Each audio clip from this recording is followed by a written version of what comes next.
मला विना इथल्या कार्यकर्त्यांनी हातात दिलेला आहे, फेटा पण त्यांनीच बांधून दिलेला आहे.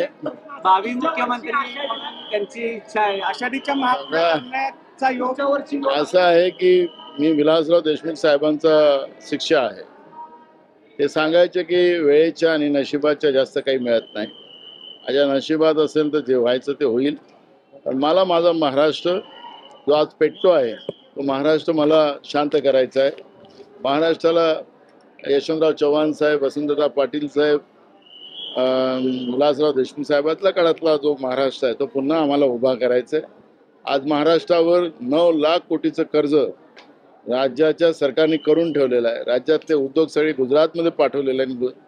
गुजरातचा ड्रग मुंद्रा पोर्टवरून महाराष्ट्रात आणून आमच्या नवीन पिढीला बर्बाद केलं जाते. त्यामुळे मला चिंता ती आहे आणि म्हणून देवाच्या चरणी मी हेच प्रार्थना करतो, जे काही मिळेल त्याला चांगल्या पद्धतीनं महाराष्ट्राच्या जनतेसाठी, माझी लढाई जनतेसाठी राहिलेली आहे, माझी लढाई खुर्चीची राहिलेली नाही.